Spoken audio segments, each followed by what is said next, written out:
It is the most legendary war in history. 1,000 ships to be launched for the sake of one woman. It begins with a beauty contest. Warriors, chariots, and horses. And ends with a giant horse unleashing destruction and annihilation. Whole walls fell over. A tale so powerful, it inspires 3,000 years of myth and legend. He was willing to sacrifice his own daughter. It is a story of armies divided. Deception, deceit. Stolen treasures. The decline, the catastrophe. An ancient world trade center.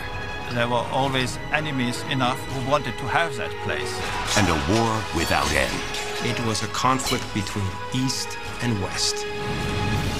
Now, archaeologists, literary detectives, and military analysts are uncovering evidence that the mythological city, destroyed by beauty and vengeance, may be real. This is the true story of Troy.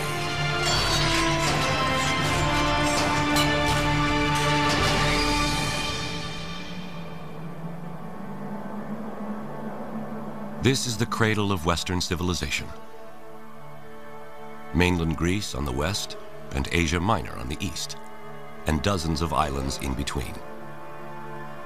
The Aegean Sea links the inhabitants of this region, seafaring adventurers and their legends of gods and heroes. For thousands of years, fortune seekers and archaeologists have been searching these shores for evidence of the Trojan War. And now, some say they have found it. Today, not far off the pristine coast of the Aegean Sea, in what is now the modern country of Turkey, an international team is excavating what they believe to be the site of legendary Troy.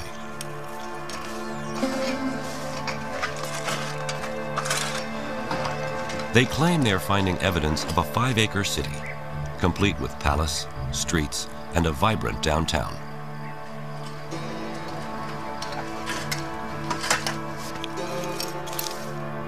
Outside the walls, they say they have evidence of a lower city. Ancient suburbs surrounded by a defensive moat built to prevent attacks by chariots, the ancient world's weapon of mass destruction. Manfred Korfmann has been the director of the excavation since 1988. If you look around in this area, you see nothing. It's old fields, it's surface, but there was something in here. Here on this barren plain, Korfmann and his colleagues envision a fortified city that rivals ancient Athens. Dating to the late Bronze Age, the prehistoric time of the Trojan War. But, as in all things Trojan, there is a conflict raging. Some think Korfmann's finds are pure fantasy, as credible as the myth itself. Is this the site of ancient Troy? Did Troy actually exist? Why does its memory echo through time? I think the Trojan War is the original source of so many of our cultural expectations of soldiers, of literature, of human behavior, of the interplay between the divine and the mundane. So much of our cultural tradition originates in the Trojan War that we continue to value it, even unconsciously, as a source of the archetypes upon which we model our behavior. History became a story, and story became myth, and myth is always elusive. So now we're trying, in a very strange way, to trace our steps backwards, which is not that easy. I mean, it's one thing to dress a history and make it story and then myth, and another thing to undress it. It takes much more pain and it's more dangerous.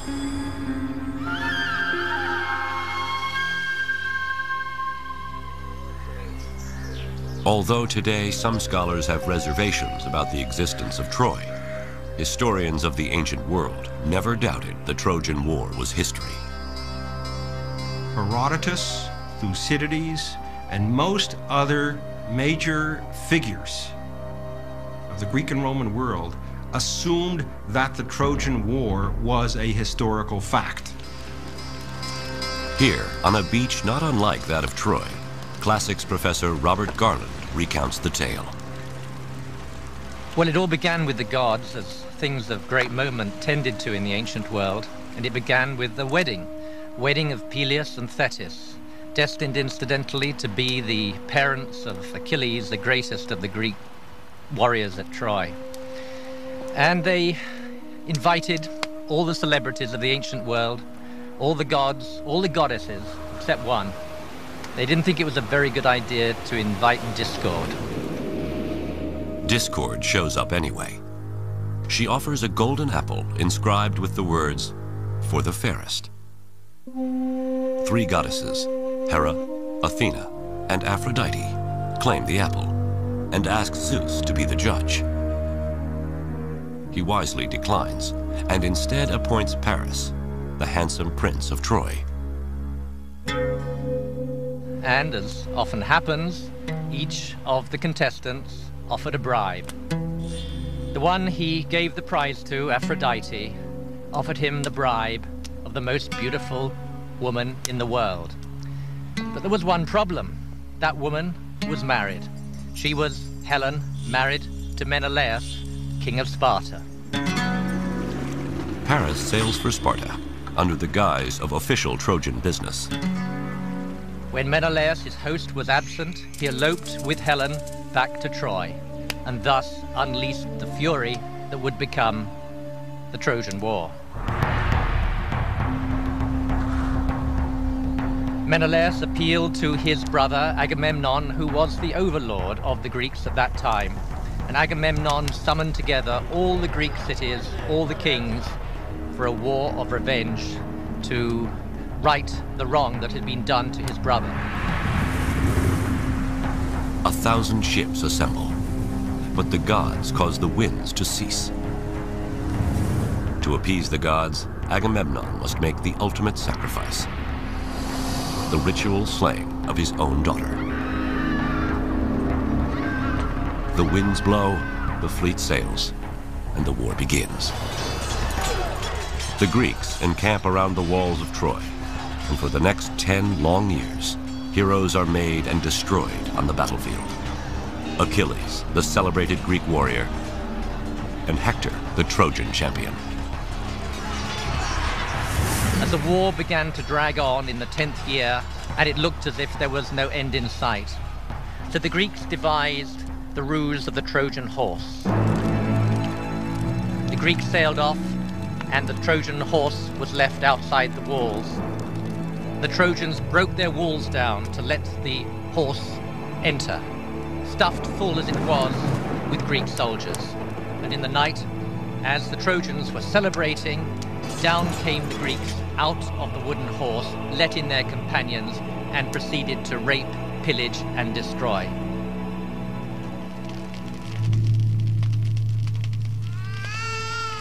Many acts of vandalism were committed in that time. Priam was slaughtered at his own altar. Cassandra was raped. And the infant son of Hector was thrown from the walls of Troy, his brains dashed out.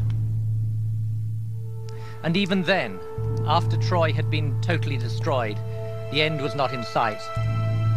As we know from the Odyssey, Odysseus was to wander for many years before he got home. Agamemnon returned to domestic turmoil. His wife, Clytemnestra, had been having an affair with her lover, and with him plotted the death of Agamemnon. So the homecoming of the Greeks was, for them, as devastating as was the destruction of Troy. How can such a fantastic story be true? The legend of Troy comes to us first from the oldest writings in Western civilization, the Iliad and the Odyssey. Their authorship credited to the poet Homer. But Homer isn't born until 5 centuries after the war is thought to have occurred, and he is believed to have been blind and illiterate. Homer is our earliest witness for the Trojan War, and yet the Trojan War took place perhaps as many as 500 years before Homer's date. So how reliable can he possibly be? How can we trust this blind man's tale of lust and infidelity, human sacrifice, rape, blood, war, destruction, and the ultimate deceit? Is Homer's story the true story of Troy?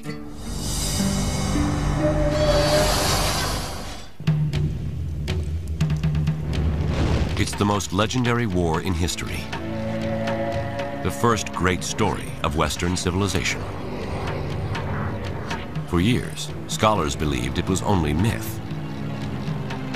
But now, off the coast of the Aegean Sea, archaeologists claim to have discovered the remains of the ancient fortress city, Troy. Is Troy and the Trojan War history or myth? How can our best witness, a blind, illiterate poet named Homer, be trusted? This is the true story of Troy.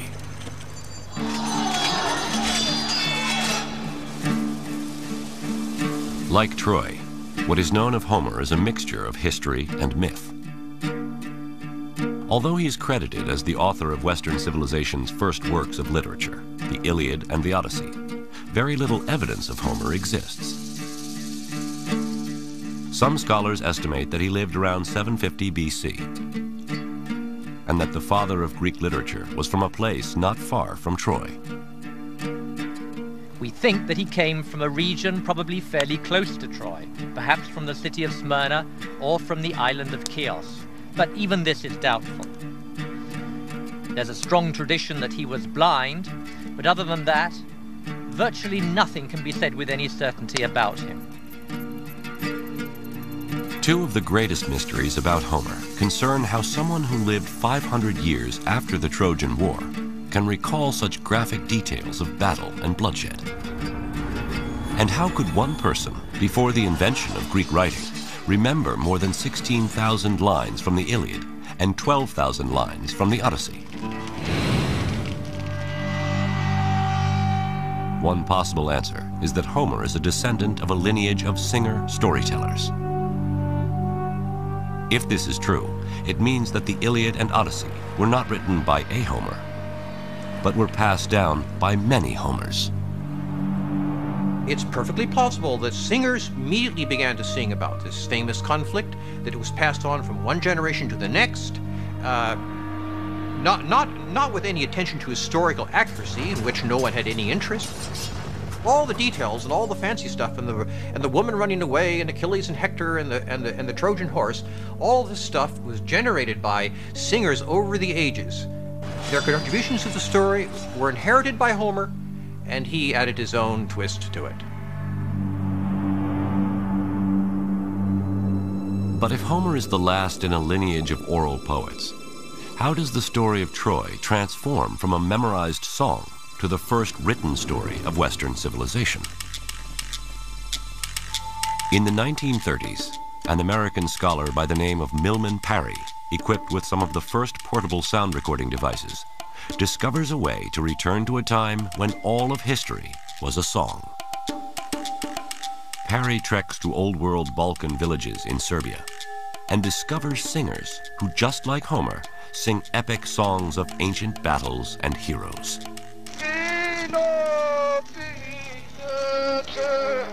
Parry made recordings on aluminum discs and on aluminum wire of these songs, and he also took down these songs by dictation.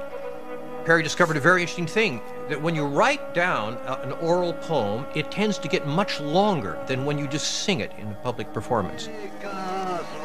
For over a year, Parry investigates the oral tradition, transcribing and recording many songs, some as long as Homer's. Parry finds that memory of historical events can be passed on for long periods of time and still remain accurate. The Serbian bards sing about the Battle of Kosovo, which had taken place in the 14th century. Amazingly, written accounts of heroes battling invaders confirm these 600-year-old songs to be true. Is it plausible, therefore, that there really was a Trojan War, and that at least the fact of the war was passed down through oral tradition for 400 years or so until 800 BC, when Homer's poems were finally taken down? My own opinion is that this is plausible. There must, in fact, have been a Trojan War. Otherwise, why would anybody have sung about it in the first place? Parry's work confirms that one person can not only memorize songs as long as the Iliad and Odyssey, but that the accounts can be historically true. For the first time, there is an understanding of how the story of Troy could survive 500 years until the time of Homer, and how Homer's greatness is born. Homer must have been a very famous singer in his day. He must have been like the Rolling Stones. He was a very famous entertainer of some kind. It's plausible that his greatness as a poet, which is proven by the Iliad and the Odyssey, by his brilliant poems that have survived, did inspire somebody to record these stories. Indeed, the very man who invented the technological means that made the recording possible, that is, the Greek alphabet. Before Homer, epic stories were memorized and sung. These oral tales were usually performed at the feasts of aristocrats and noblemen. But Homer's story of Troy was so powerful that someone wanted a way to record the words and teach them to others. The problem was the Greeks had no system of writing. So one theory is that this someone, the first Greek scribe, adapts the Phoenician writing system, adds vowels, and invents the Greek alphabet to record the words of Homer. Here's an example based upon early epigraphic remains of what this text might have looked like. It begins on the right-hand side,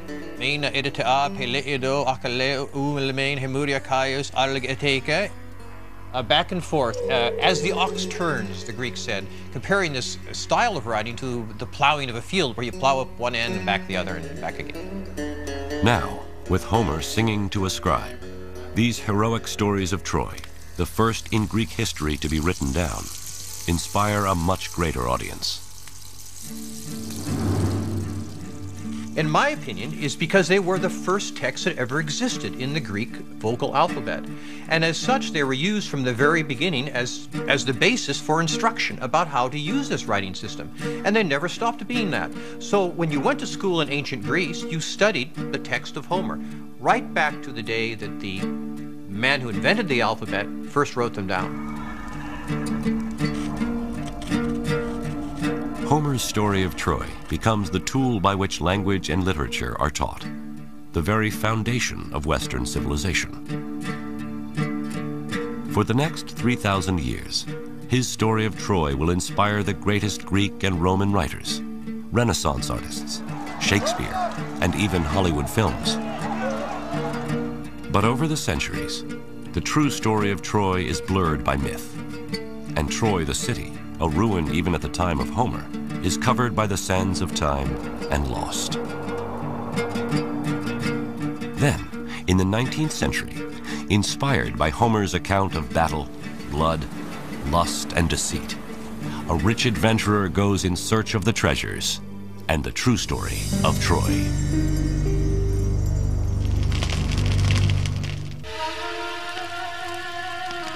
It is a Bronze Age clash of cultures, a battle over the most beautiful woman in the world. This tale of heroes, blood, lust, and deceit from a time before writing is sung for hundreds of years.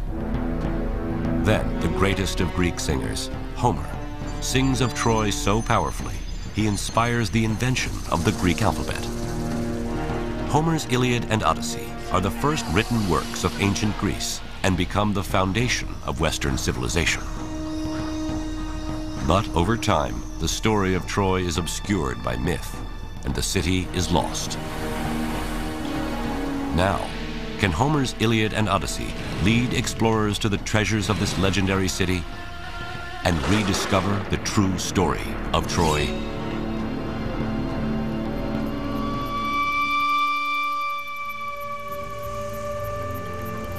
July 6th, 1827. After centuries of Ottoman occupation, Greece wins its independence and emerges as a new nation. Europe is smitten with everything Greek, and Homer's Iliad and Odyssey ignite Trojan fever. With a pick in one hand and the Iliad in the other, a German-American self-made millionaire, Heinrich Schliemann, sets off to uncover Troy. Heinrich Schliemann is actually a fascinating man. He's a Wall Street tycoon of the 19th century. He made a great deal of money speculating in Russia and in the United States, including the gold rush in California.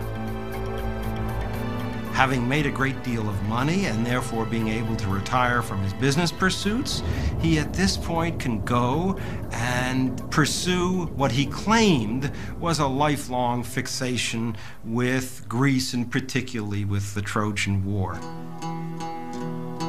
Heinrich Schliemann has a knack for finding gold.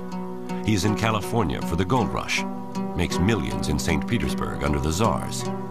And in his search for profit and adventure, he dresses as a Bedouin, circumcises himself, and sneaks into Mecca. In 1868, he moves to Athens and launches a campaign throughout the Aegean in search of the legends of Homer and ultimately Troy. Schliemann was not an archaeologist, but he had a sacred faith in Homer. I mean, Homer was his Bible. And this led him to discover things which nobody else had thought of discovering, of looking for, let's say. Schliemann sets out to look for a place that matches the landscape described by Homer in the Iliad. A vast plain where two great armies can battle, near the Aegean Sea, between the Scamander and Simois rivers. A place with high fortified walls, from which the Trojans could watch in horror as their champion Hector is dragged behind the chariot of Achilles around the city.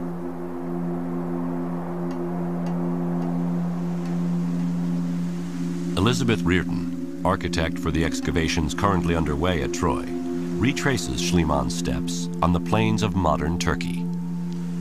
Heinrich Schliemann was convinced that Homer was writing about a place that actually existed. And he was also convinced that this place here, known as Hisarlik, was where he was going to find Troy. He thought that if he excavated all the way down to bedrock, whatever it was he found at the bottom had to be the Troy that Homer had written about. In 1870, Schliemann and his hundreds of workers plow through thousands of years of civilization, cutting trenches in the mound running north to south and east to west. The Trojan plain becomes littered with Schliemann's piles of what he considered rubble. He digs for years, but finds no evidence of Homer's Troy. He's getting desperate. What he really needed was a big, splashy find. The man was very lucky because at the end of his third year of excavating, he made a find that fit that bill. He was investigating this very large fortification wall when they uncovered in a small pocket a treasure trove of gold objects. This was exactly the kind of find that he needed to get attention. Golden cups and goblets, highly polished stones and precious jewels. In 1873, Schliemann smuggles the treasure out of Turkey, dresses his wife in the jewels like Helen of Troy, and with Barnum-like showmanship, claims he has uncovered King Priam's treasure. He dazzles the world with headlines. Heinrich Schliemann discovers legendary Troy. But the showman's headlines prove false. The treasure Schliemann finds dates to 2,500 years earlier than Priam and does not correspond to the time of the Trojan War. And worse, Schliemann may have stolen his discovery of Homer's Troy. Schliemann, with his interest in Homer, was not the first in this area. Frank Calvert a British expatriate, had been living in the area from 1845 onward. He grew up in this area and gradually amassed a tremendous amount of textual evidence for where Troy lay. When Schliemann arrives in Turkey, there are several sites thought to be Homer's Troy. But Frank Calvert is convinced that the land he owns, a mound named Hisarlik, is Ilium, an ancient Greco-Roman city from which Homer titles his Iliad. Schliemann seeks out Frank Calvert. When Schliemann came to the Calvert house in August 1868, Calvert's house was full of artifacts and works of art that Calvert had excavated from Hisarlik, from Troy. Now, when they had dinner, Calvert told Schliemann all about his excavations, showed him what he had found, and Schliemann was clearly very impressed. Schliemann goes back to Athens, and without ever setting foot on the site, writes his first book on Troy. The problem is, he doesn't know the details. Calvert wrote Schliemann answers to Schliemann's many questions, one of which was, how high was the mound? Was it 20 meters or 100 meters high? The very fact that Schliemann would ask this question shows that he had absolutely no concept of the site itself. Though Calvert has been quietly digging by himself for years, Schliemann pours his vast wealth into a grand excavation with hundreds of workers and is anything but quiet. Schliemann tells the world that he's the sole discoverer of Troy and literally leaves Frank Calvert in the dust.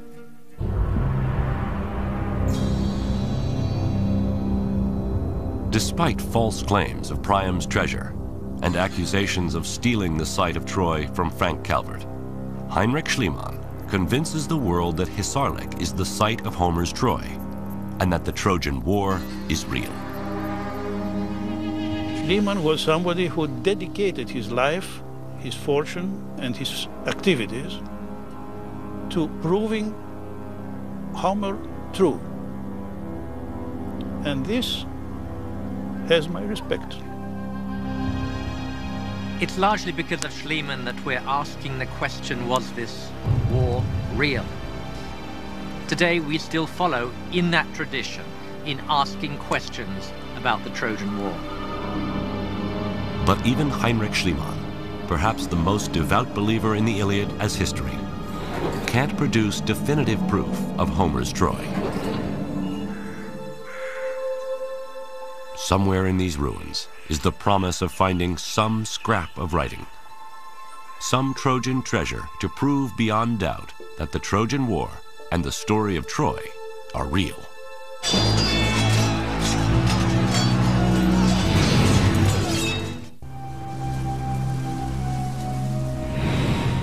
It is the most legendary war in history, fought around 1250 BC in the prehistoric Bronze Age. The tale of lust and battle is sung for 500 years, until Homer's story of Troy, the Iliad, inspires the invention of the Greek alphabet. Over the next 2,000 years, the legendary city is lost, until in the 1870s, Heinrich Schliemann, with pick in one hand and Iliad in the other, claims to discover the site of the Trojan War. But his showmanship and unscrupulous ways cast doubt on his claims. And worse, his excavations destroy so much of the site that it is condemned as an unreliable witness in the search for the true story of Troy.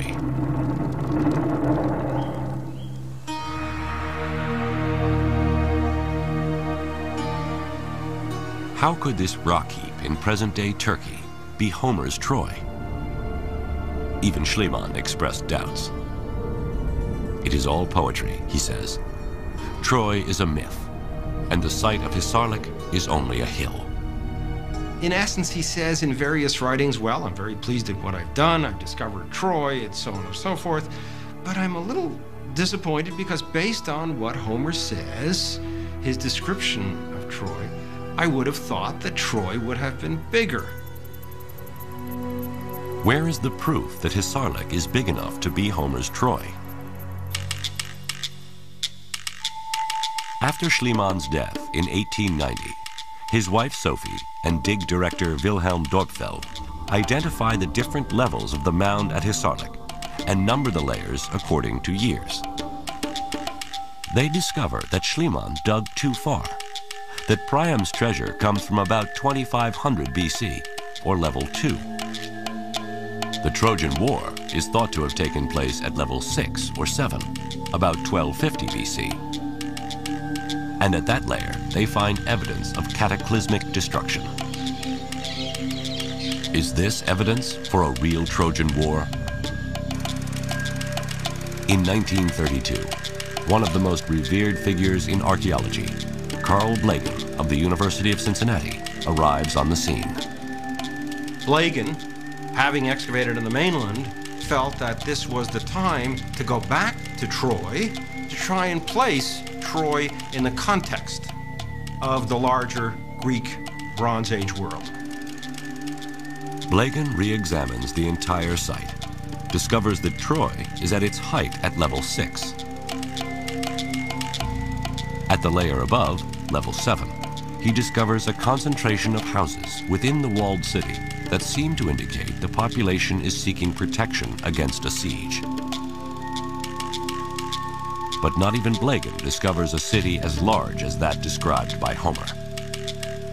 Troy seems destined to remain a mystery.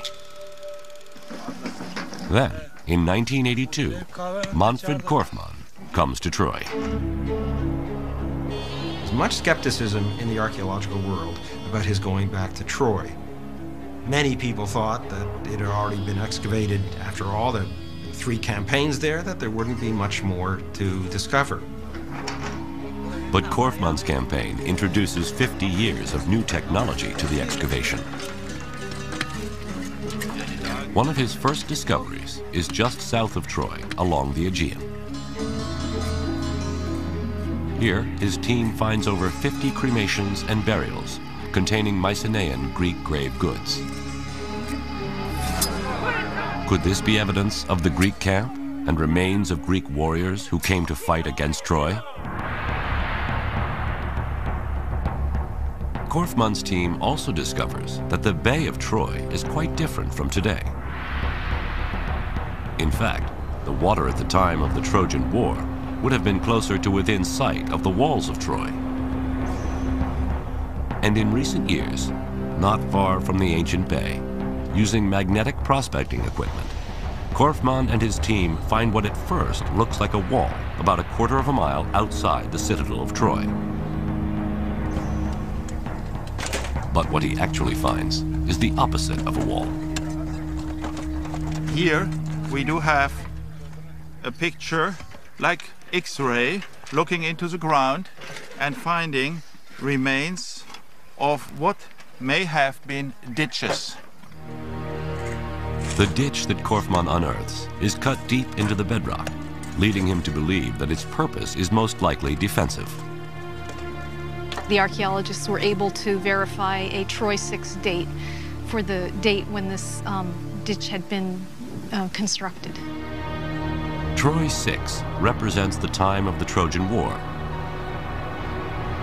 And there are many similarities between this defensive ditch and one Homer describes in the Iliad. If you look at his description of the fortification ditch that's dug around the Greek camp, and then you look at the fortification ditch that we found, certainly that's a striking similarity between the two.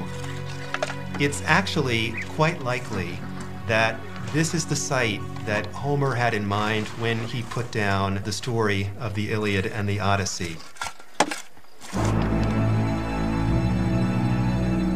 Over the years, Korfmann and his team discover religious totems for worship of Trojan gods, spindle whorls for weaving the fine fabrics traded by Troy through the ancient world, enemy spear tips and arrowheads embedded in the walls of Troy, coins from the time of Alexander the Great, and a bust of Roman Emperor Augustus, who traces his lineage back to Troy.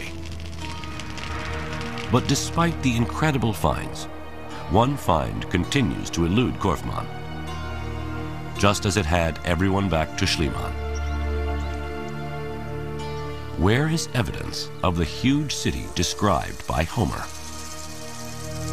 One of the more important things we want to know about Troy is how large the settlement was in different points in time at different periods, and how it grew, how it shrank, and if there were different activities going on in different areas or parts of the settlement.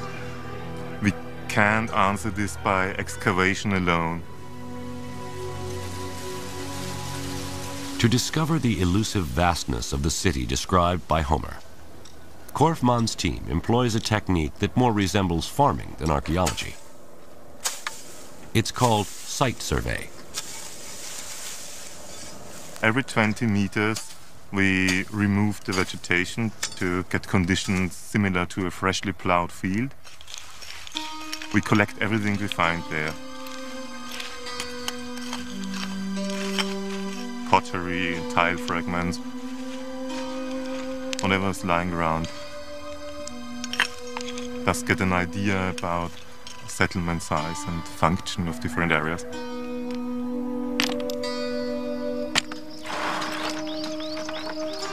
They bring their finds back to camp, where artifacts are washed, classified, and dated. It's a lot of broken pots, representing thousands of years. This year we covered about 15 hectares, about 400 points, and we collected more than 100,000 items from that, about 2 tons of material. A significant quantity of the pottery shards are from the Bronze Age, particularly the time just before the Trojan War. We can see how the area all the way to this ditch and in the east, and where this ditch was covered by a Bronze Age settlement. Pieces of the Trojan War age pottery extend over a quarter of a mile out from the walled city of Troy, all the way to the defensive ditch. This ditch, described by Homer as built by the Greeks to defend their ships, is more likely a ditch built by Trojans to defend Troy against the Greeks. Korfmann is confident that this area, from the ditch to the fortified walls of the citadel, is a vast lower city, more than 5 acres, that along with the temples and palaces of the citadel, comprise the glorious city that is Troy. It is a Troy large enough to match Homer's, and rich enough for the Greeks to want to conquer. We archaeologists have in Troia the proof and the hints that this place always was fortified again and again. It was always rich enough to defend itself. There were always enemies enough who wanted to have that place. For us, this is enough argument to say that there always had been war at this place. It seems clear that nearly 3,000 years after Homer, Manfred Korfmann has finally proved that Troy is real. But now, where is the evidence of the Trojan War? What was it really fought over? Are we to believe Homer's claim that a woman, even the most beautiful woman in the world, could cause the destruction of Troy?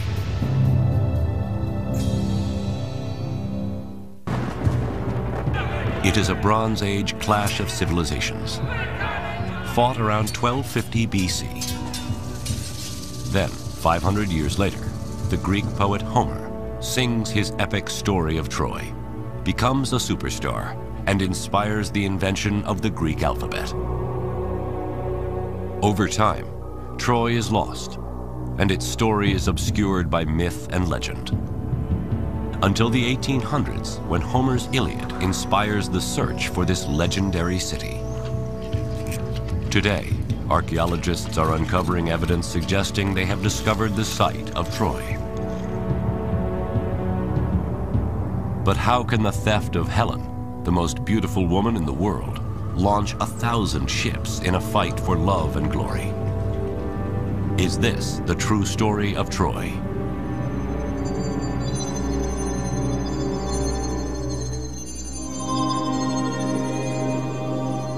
To the ancient Greeks, beauty is order. It is exemplified in the naked body, youthful and round, with tapered waist, high conical breasts, and curvaceous thighs.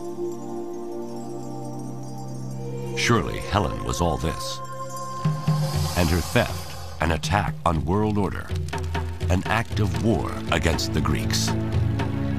But her abduction is also a personal affront against a very powerful ruler. The legend of Helen being abducted and from that the war flowed is not impossible, but it's unlikely as a sole cause. Brigadier General John Brown of the U.S. Army is an expert on ancient warfare. What's more likely is that there was an opportunity waiting to happen, a war that was awaiting a cause. There was an instinct for expansion on the part of the Mycenaeans that provided an underpinning that needed a triggering event. Helen being abducted would very readily have been a kind of a triggering event that could have galvanized the warriors of such an age into an effort to redeem their reputation and increase their glory. Homer tells us of a coalition of Mycenaean Greeks under the leadership of Agamemnon crossing the Aegean in 1,000 ships to make war on Troy sometime around 1250 BC. How does Homer's account stack up against modern military strategy? A quarrel over women who were stolen. Acting as military chief of staff to Agamemnon, General Brown assembles his staff. Troy is a heavily fortified. Intelligence, Stay clear of this operations, logistics, personnel. They gather to make war on the enemy, the Trojans. Gentlemen, we've been asked to do an operational analysis of the Trojan War to try to come to grips with the campaign imperatives that affected both the Mycenaeans, or Greeks, and the Trojans in the course of the first order of business is what's at stake. The control of the seaborne trade route critical to the commercial economy of the ancient world. The strategic setting is dominated by the necessity of controlling trade routes. One I'd like to call your attention to in particular, and the one that affects our story, is the one running from the Black Sea through the Bosphorus, the Sea of Marmara, and out the Dardanelles. That's precisely the location of Troy. Troy's location gives it control of the trade route from east to west, access not only to the breadbasket of Western Asia, but also treasures of gold, spices, and luxury goods. A shipwreck discovered off the coast of Turkey in 1984, dating from the time of the Trojan War, is testimony to the riches at stake. Treasures from 7 civilizations are aboard the ship. Gold medallions from Egypt, urns of oil and spices from the Far East, and oxhide-shaped ingots of tin from Central Asia, and copper from Cyprus. In fact, these metals are found in the exact proportions for making bronze. 10 parts copper, 1 part tin. Bronze is made from tin and copper. When you control your access to those materials, you're controlling the industrial materials of the Bronze Age. Controlling bronze production in the Bronze Age is like controlling oil in the Oil Age. If the Greeks want to become an empire, they'll need to capture Troy. But how? If you turn from that strategic setting to the operational level, they had no choice. Again, Brigadier General John Brown and his staff apply modern military planning to the ancient battles of the Trojan War. From a personnel point of view, what would you tell me about the layout if this represents the Mycenaean capability and this area right here, Troy? Troy's population did not compare in military manpower to the Greek state allies against it. The Greeks assemble a coalition army to outnumber the Trojans 5-1. They'll need that overwhelming force to ensure a quick, decisive victory. And to deliver that force, Homer says the Greeks sailed to Troy on 1,000 black-bowed ships. Is there anything we should know from an intelligence point of view? Well, a couple things I'd like to point out, sir. First, as you know, Troy is a heavily fortified city. It's got a strong and a high wall.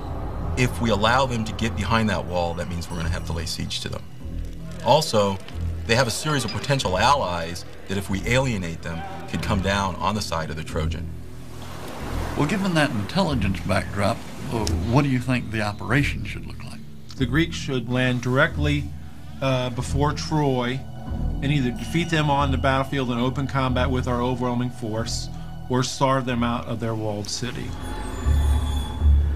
Overwhelming force delivered directly to the shores of Troy on 1,000 ships.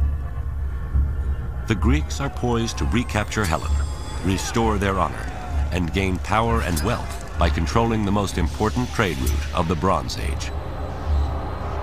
It's a simple enough plan. One last logistical consideration: how to feed 1,000 ships full of warriors. What's your thoughts there, logistician?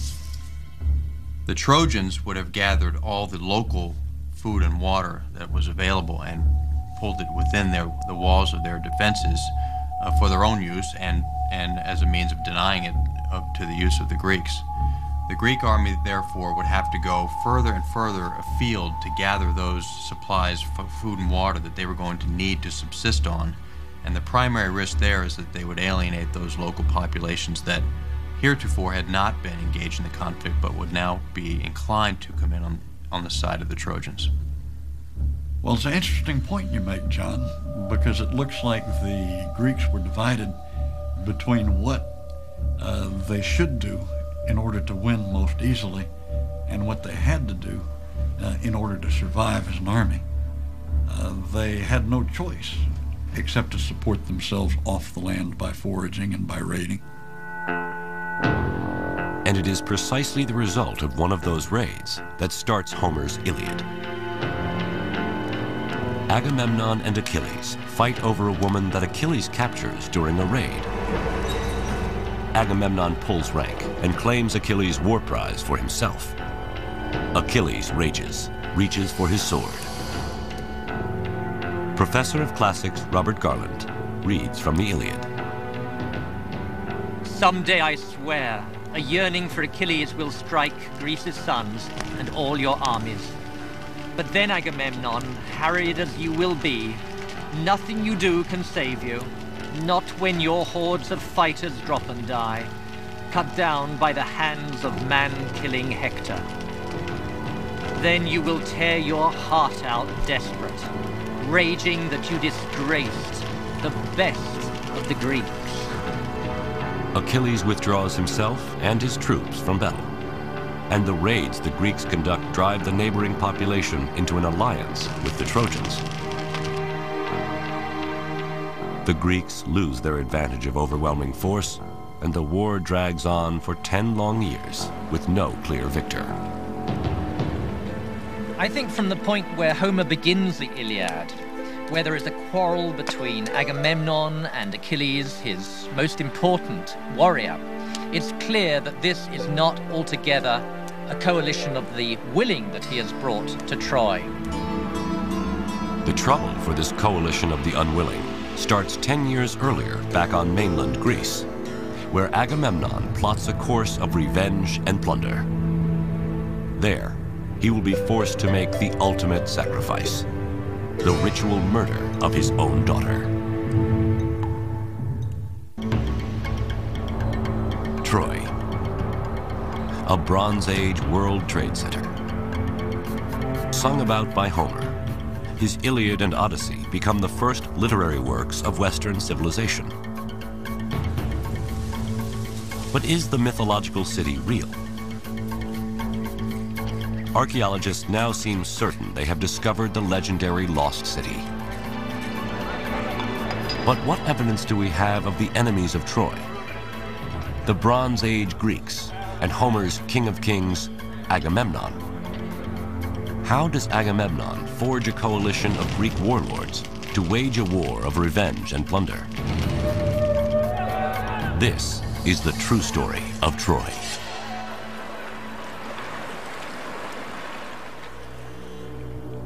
West of Troy, across the Greek islands dotting the Aegean, lies mainland Greece. Athens, Sparta, Pylos, Olympus, and at their center, the largest and richest of the Bronze Age principalities, Mycenae. Hidden in these ruins is evidence of their wealth and power. Spiros Iacovides is the godfather of Mycenaean archaeology and director of excavations. I have been working here since '58, which means for 40 odd years. Huh? And I have come to love the place. Mycenaean civilization was a time of very active interconnections. People had to come through Mycenae or through the area of Mycenae wherever they wanted to go. Just the sight of this fortress sends a message of power to friend and foe alike. The city's walls rise 40 feet high and span 25 feet wide. Today, Christofilis Magidis, Assistant Director of Excavations, approaches the main entrance, a 20-ton stone carving called the Lion Gate, which dates to the time of the Trojan War. The main element here is the lion relief on top of the gate in the relieving triangle. Here we have an amalgam of political statements and religious allusions. The column represents the house of the king, and the lions, his power and protectors. It is a massive display of the king's divine right to rule. It's a very strong statement for the incomer at the first moment he enters the citadel.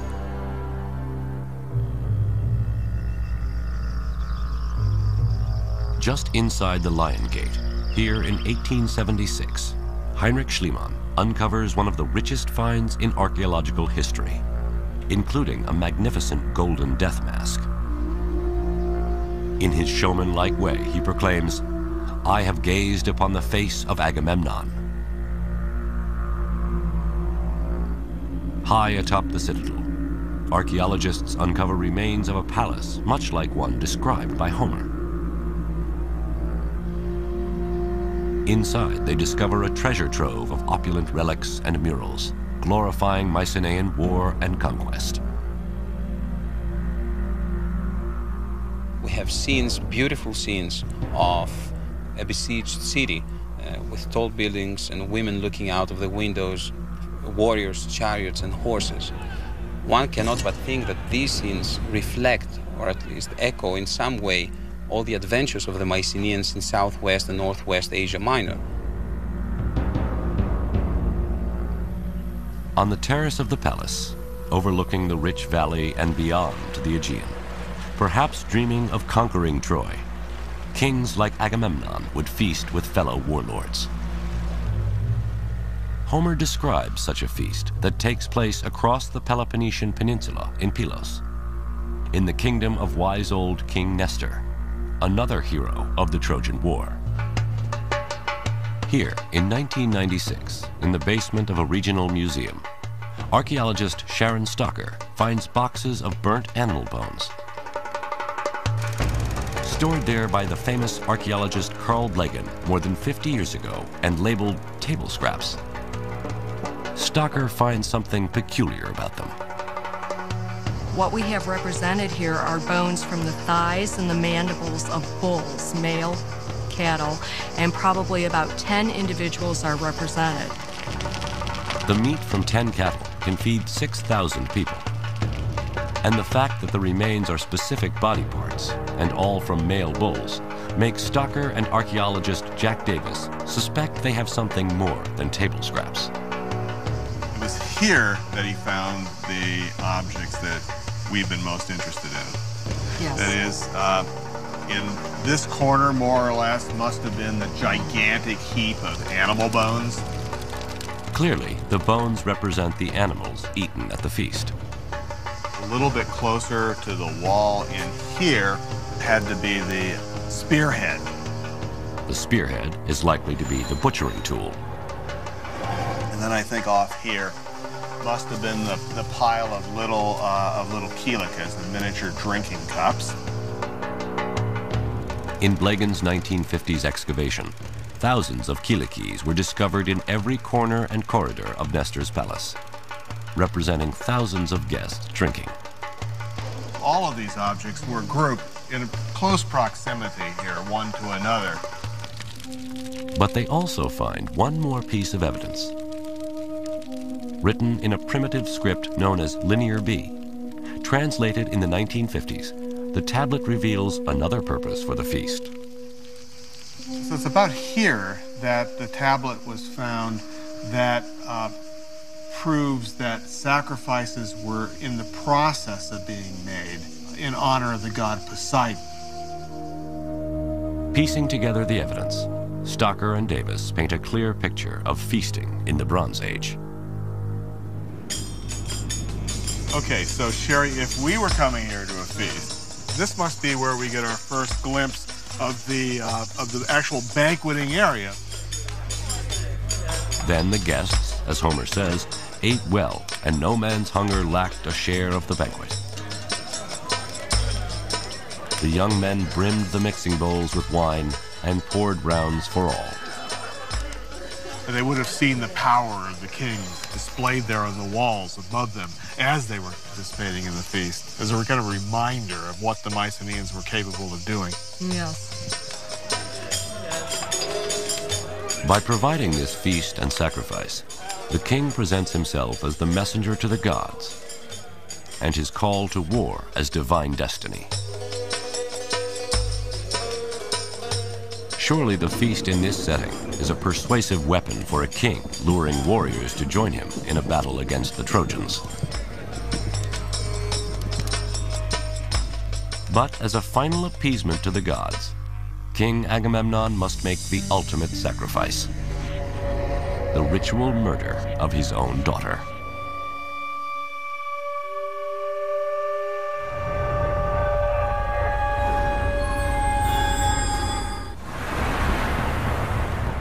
Helen, Queen of Sparta, is abducted by Paris, Prince of Troy. A personal attack on family honor escalates to an international crisis. With enticements of wealth and power, King Agamemnon forges an unwilling coalition of Mycenaean Greek warlords to do battle with the Trojans. But now, the gods and his warriors demand from him the ultimate sacrifice: the ritual murder of his own daughter. This is the true story of Troy.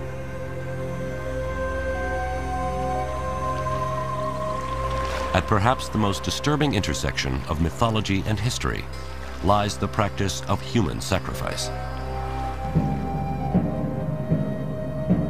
How can an act considered the ultimate sacrilege in the modern world be so prevalent to the ancients? Classics professor Robert Garland on a beach not unlike that of Troy. Human sacrifice is committed by Agamemnon.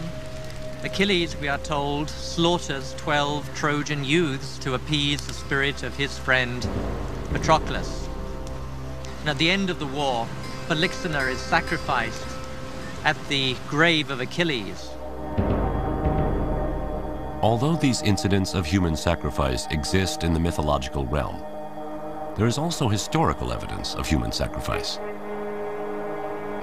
From Egypt to Babylon, slave and prisoner sacrifice is widespread during the Bronze Age, often used as a public display of the king's power.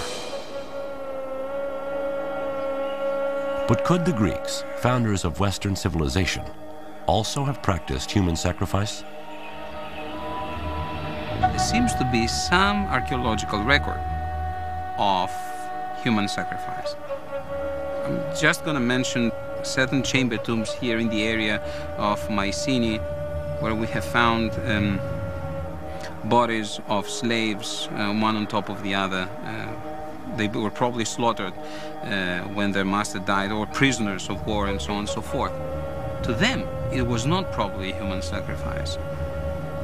What we consider human sacrifice is not the same thing with what they consider human sacrifice. A slave or a prisoner of war is an object, is not a human being. Interestingly, although human sacrifice is prevalent in the mythology of Greece and the Trojan War, Homer never mentions it in the Iliad. It's a few hundred years after Homer when some of the greatest Greek playwrights incorporate human sacrifice into their stories of the Trojan War. One reason may have been as a storytelling device to entertain their audiences. It's often true that forms of religious behavior that were once sacrosanct and received great veneration later on become the subject for horror and a way of getting a chill, really, out of the audience. So in the story of the Trojan War, Agamemnon succeeds at assembling a coalition of Mycenaean warriors. But as they ready to set sail for Troy, the winds blow against them. The oracle tells Agamemnon, for favorable winds, he must sacrifice his daughter, Iphigenia. He did so by summoning her to Aulis on the pretext that she was going to be married to Achilles. Instead, he butchered her, and in so doing, set in train a terrible set of events that would end in his own death.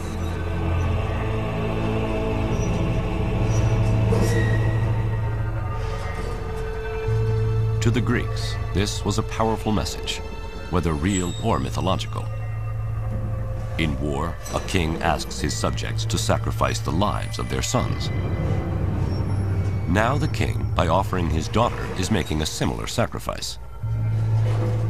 The Greeks may see it as democratic and egalitarian. If not us, why not the king? And if not our sons, why not his daughter?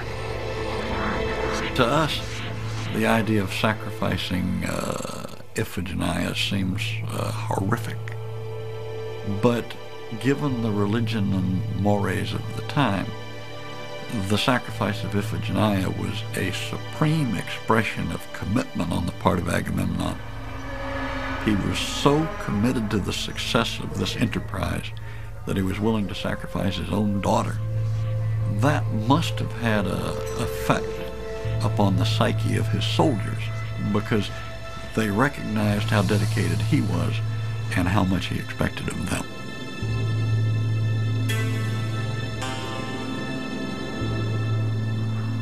Thus, the first blood spilled in the Trojan War is that of a child. Ultimately, Agamemnon will pay for her death with his life. But for now, a forceful wind blows the Greek war fleet east to Troy.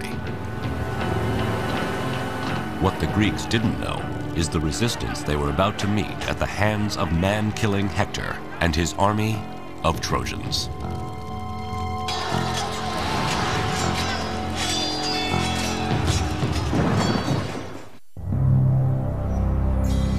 To forge a coalition of Mycenaean warriors and satisfy the gods, Agamemnon makes the ultimate sacrifice, the ritual murder of his own daughter. In 1,000 ships, the Greeks sail east to Troy with dreams of wealth and honor. But their overwhelming force is negated by the fierce Trojans and their powerful allies. They fight to a standstill for 10 long years. Now, powerful egos and dissension in the Greek ranks threaten to destroy the coalition from within. This is the true story of Troy. It is an epic clash of civilizations, a defining moment in prehistory to which, once again, Homer may be our best witness. In the 16,000 lines or so of Homer's Iliad, he explores all the major questions which we still grapple with as we make war today and consider the questions around warfare. The justification for a major military exercise, the accountability, the quality of military leadership, the nature of courage and cowardice on the battlefield, and indeed what happens to victors and defeated alike in the face of day-to-day brutality. And yet, in his Iliad, Homer doesn't chronicle the entire 10 years of battle. He focuses on just 4 days of the war's 10th and final year. He brings us, I think, to the very heart of what human conflict is all about. Some of his most memorable descriptions are of men dying. The 240 deaths that occur in the Iliad, all are different. Homer must have seen action at first hand. He must surely have gone over the battlefield at Troy and tried in his own imagination to recreate how this battle took place. We see warfare from so many different angles, and we see it up close and personal from Homer. Warriors face off on the battlefield, calling out names and insults. Soldiers thrust spears through enemy eyes, swinging swords, hacking off limbs. Homer says black blood stains the battlefield. His name defines this brutal age of warfare, known as the heroic or Homeric era. This was very much an individual contest for personal glory, and there was believed to be a glory in the nature of your opponents and in the extent of your success over them. It's a bit more tribal. The nature of your military reputation depends upon who you individually fight and how well you do against them. Homer describes many duels, but one he portrays as the ultimate duel, the one to end 10 years of war. Menelaus, the offended husband of Helen, is challenged by Paris, Helen's Trojan lover. If Paris kills Menelaus, Helen stays in Troy and the Greeks withdraw defeated. If Menelaus kills Paris, he reclaims Helen, takes a king's ransom of gold from Troy, and Greek honor is restored. The two armies sit down and the duel takes place. This is sanity, Homer is saying. This is how it should be. But it's not how it goes. Menelaus and Paris cross swords, risking life and honor to end a decade of conflict.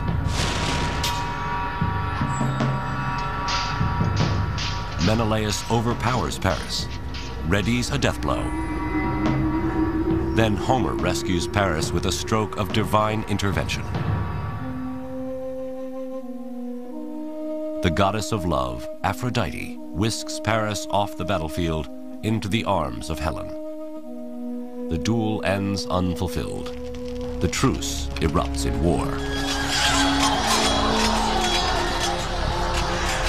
This war, in a certain sense, had to be. More forces had been unleashed than could now be contained. But at that short, brief moment of time, Homer seems to be saying, this is how conflict should be resolved between the only interested parties.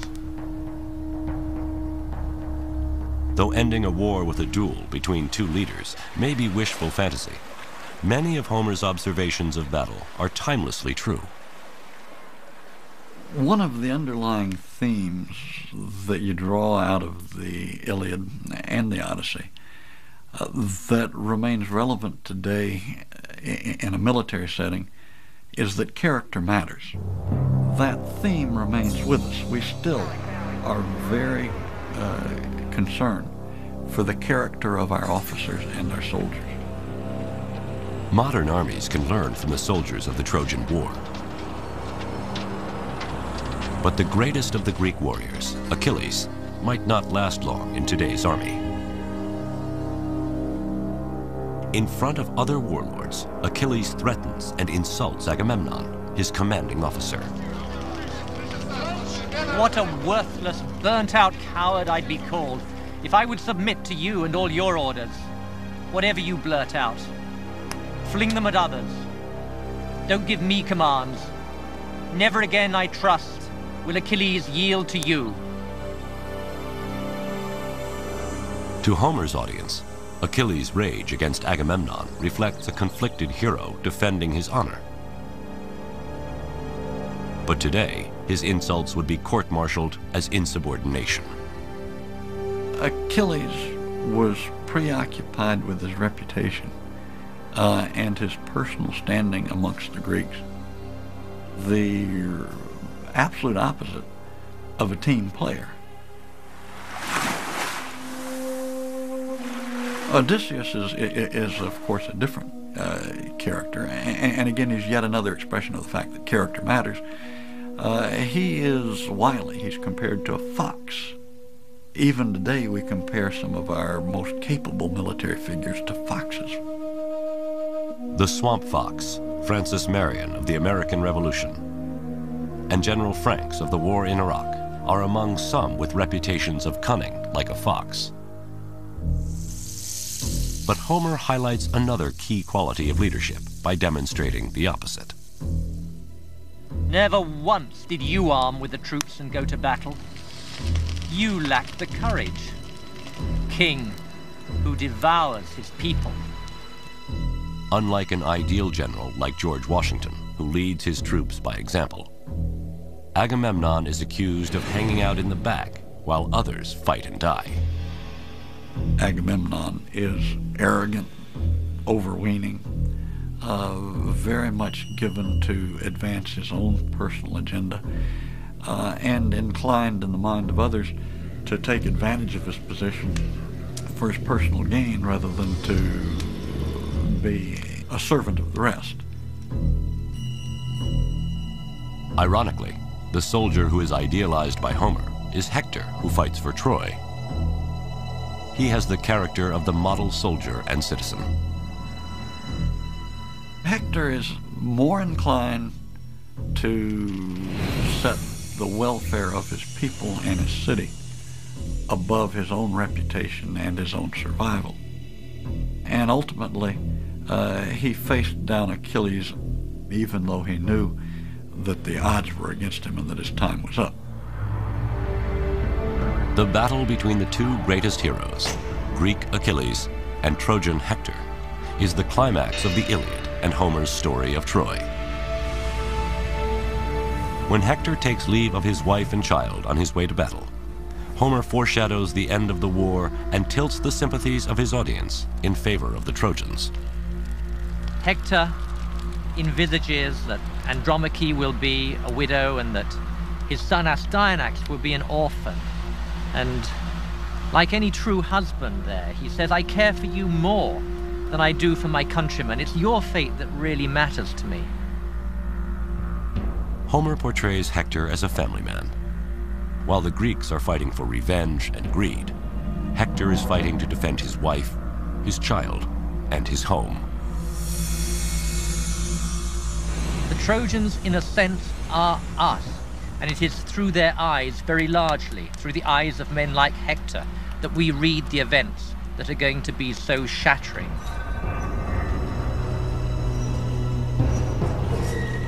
Hector sees Achilles charging like a stallion.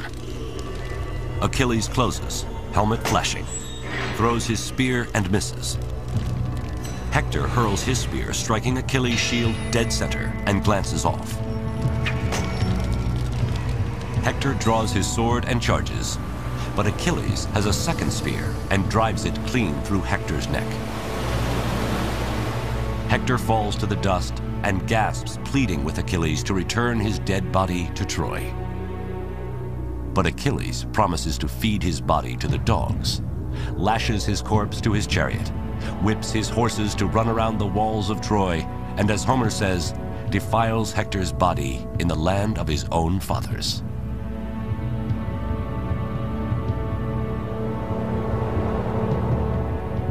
And in the last great scene of Homer's poem, King Priam comes to beg for the mutilated body of Hector, his son. King Priam comes and he grasps the man-slaying hands of Achilles, and like a suppliant, he appeals to Achilles' compassion. And Achilles yields, and the two men collapse together in an acknowledgement of their human identity. They're no longer Greek and Trojan. They're no longer deadly enemies. Instead, they are like father and son. It is here where Homer reveals his subversive mission. He ends what is perhaps the world's greatest war story with an anti-war message. We are all human. We are all fathers and sons. We all have attachments that go way beyond our national identity. We are human beings, first and foremost. A truce is declared for the cremation of Hector's body. Funeral laments are sung. The flames from the fire consume his corpse, and looming are the walls of Troy. Homer does not elect for a Hollywood ending. He elects for an ending which reminds us that more slaughter is to follow. Homer is saying to us, his audience, in a way, you are not to be trusted. More havoc will surely follow. More brutality, more carnage, and ultimately, too, the destruction of Troy. Although this completes Homer's story, the true story of Troy does not end here. Suddenly, the Greeks are gone, and a wooden horse stands outside the gates of Troy.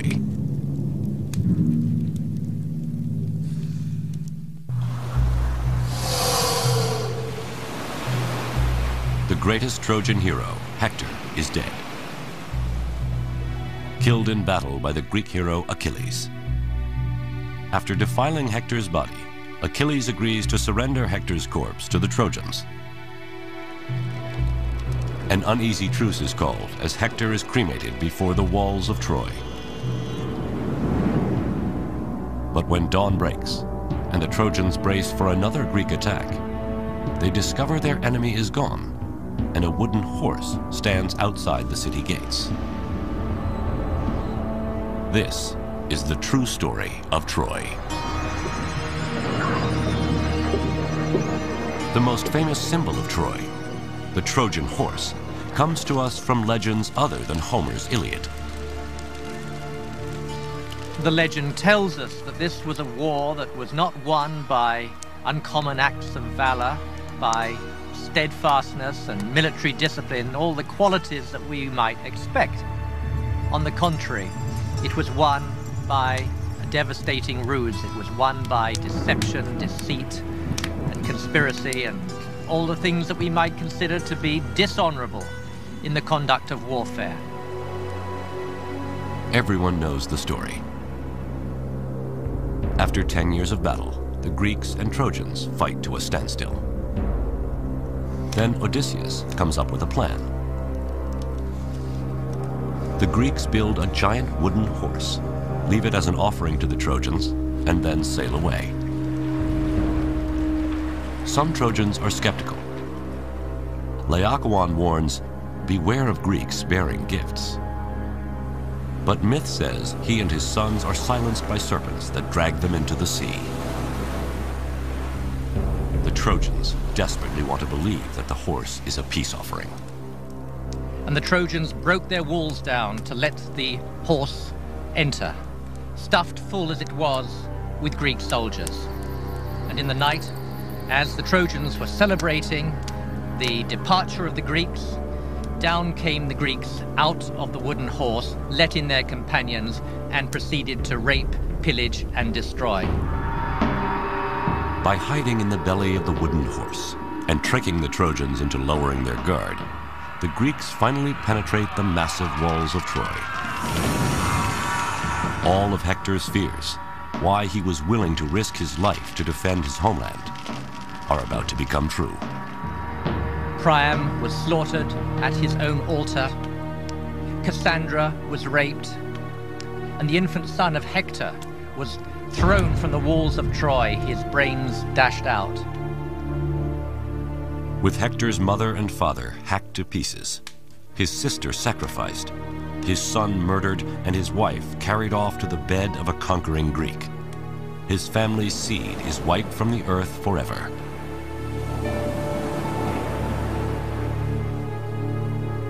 For the Greeks, this hard-earned victory means honor restored, the riches of Troy, and Helen.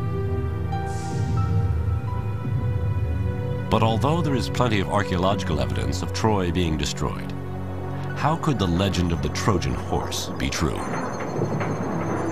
The Trojan horse has become something of a metaphor for trickery, you know, for being able to outwit your opponent, for having something that is so carefully contrived of an artifice that you're given an overwhelming advantage.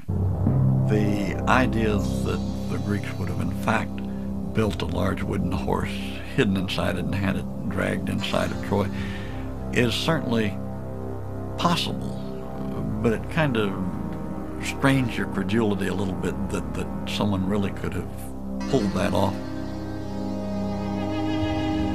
My inclination is to see in the Trojan horse some kind of a representation, vaguely remembered, of siege equipment, the weaponry that can be brought up against walls to either bring them down or to somehow neutralize them.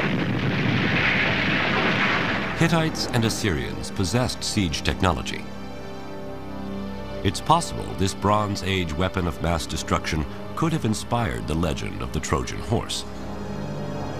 But whether history or myth, the Trojan horse came to symbolize a war won by trickery and deception. What the legend seems to be telling us is that even though this war was fought for a just cause of sorts, and even though in the end right won, in the sense that the Greeks were victors, nonetheless, that victory was at such cost that it put into question the whole validity of the war itself. Achilles meets his death, struck in his heel by an arrow from the bow of Paris. Odysseus is doomed to wander for another 10 long years before he gets home. Menelaus readies to kill Helen, his unfaithful wife, but when he sees her naked beauty, drops his sword. They too take 10 years to find their way back to Sparta. And as for Agamemnon, on his first night home in Mycenae, Clytemnestra, his queen, having never forgiven her husband for the sacrifice of their daughter, assassinates him in his victory bath. So the homecoming of the Greeks was for them as devastating as was the destruction of Troy.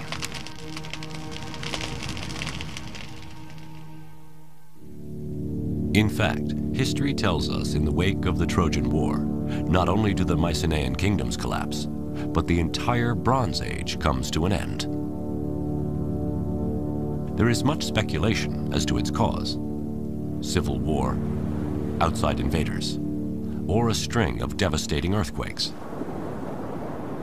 Greece falls into a dark age for nearly the next 500 years, until the time of Homer. What survives through the Dark Ages is the story of Troy. If you contextualize this war and you see what comes after that, the decline, the catastrophes, the economic collapse, the Greeks never managed again for the next 400 years to come together as a nation. That was most probably the last glorious event before the disintegration, before the dissolution and the fragmentation of the Mycenaean world. And I think that's why it stayed in the memory. And as Homer sings stories of Troy, the rage of Achilles, the beauty of Helen, and the valor of Hector, his songs inspire the invention of the Greek alphabet. The Iliad and Odyssey become the foundation of Western literature, and Troy is emblazoned forever into the history of the world. The Iliad and the Odyssey had enormous impact in the Archaic period, the 7th, 6th, 5th centuries BC. And so, by extension, it's not surprising that people wanted to go to the site where that war was believed to have taken place. Then the residents realized that they need to market the city very aggressively, almost like a Disneyland of antiquity. The site of Troy rises from ruin to major tourist destination. Ancient burial mounds are turned into monuments to Greek and Trojan heroes. Temples and theaters are built to their gods. And maidens reenact scenes from the fall of Troy. They would sing sections of the Iliad and the Odyssey in the agora, in the marketplace of the city, right in front of the old Bronze Age fortification walls. As the city is rebuilt, history and myth become one, and Troy becomes a war prize in a worldwide conflict. The Trojan War, among other things, resonates because, from the perspective of many people in antiquity down to the present time, it was a conflict between East and West.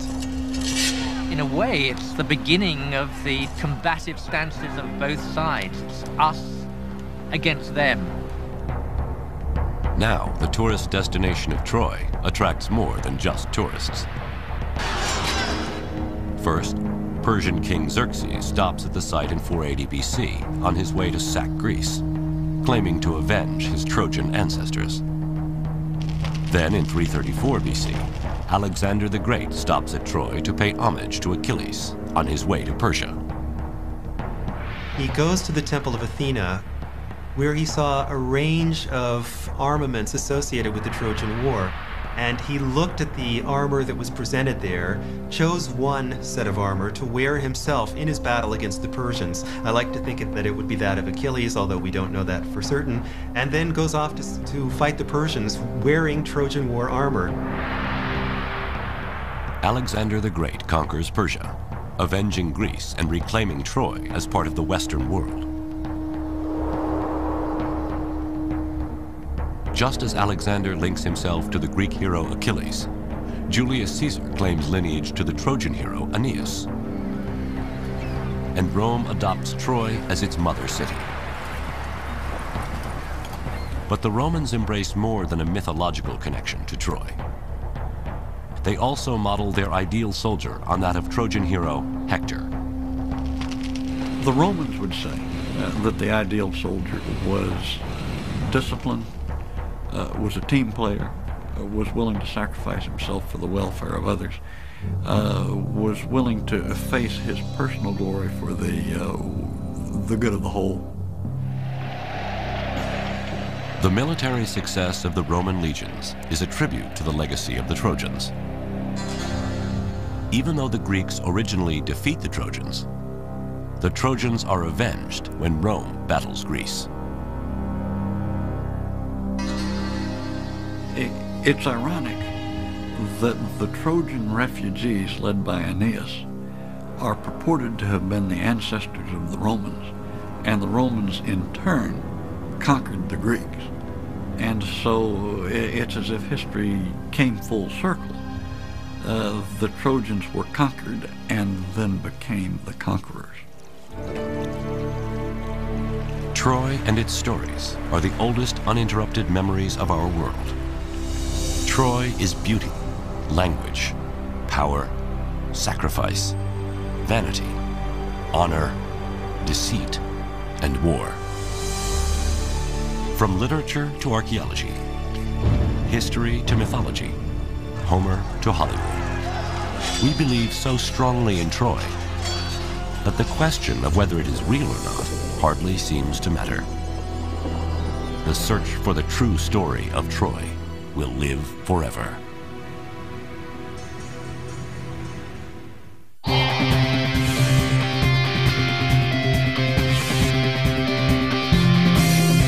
There are always going to be surprises.